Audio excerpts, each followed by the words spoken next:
salt water from her eyes. Then she'd grabbed her board and paddled out even farther. What happened to that girl?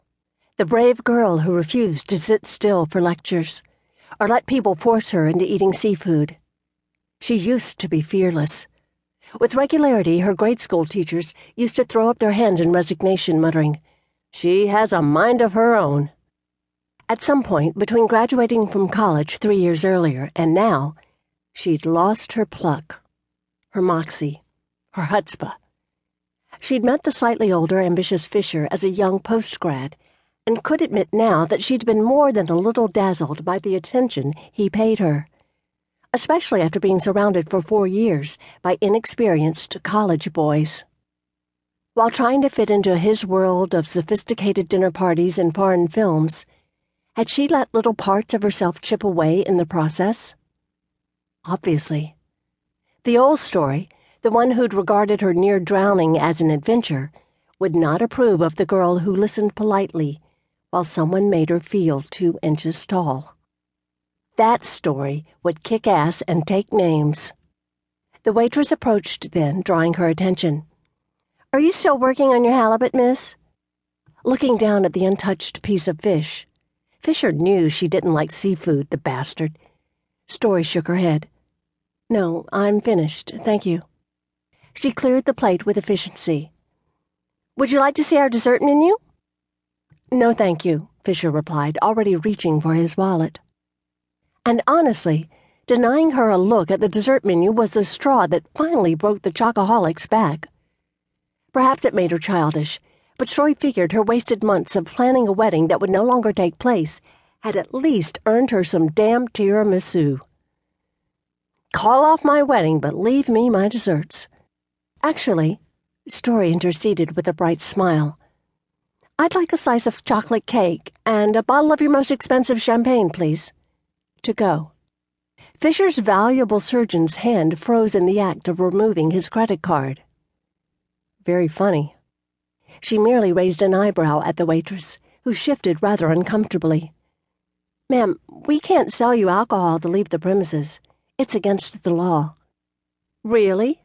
She jerked a thumb toward Fisher. "Because my fiance brought me here tonight to break off our engagement. 2 weeks before the wedding." She nodded primly when the waitress's mouth dropped open, her eyes flashing wide at Fisher. "I'll see what I can do." Story clapped her hands once. "Excellent." As the waitress scurried off toward the kitchen, Fisher turned to her. "You're making this harder than it needs to be. I didn't want it to be like this." With a calm she didn't feel, Story pushed back her chair and stood. "I think I'm going to head home now, unless you were planning on offering me some kind of severance package." "I'm sorry," he responded, looking as though he wanted to say more, but ultimately remaining silent. Deciding then and there that Fisher wasn't worth another moment of her time, Story ignored him.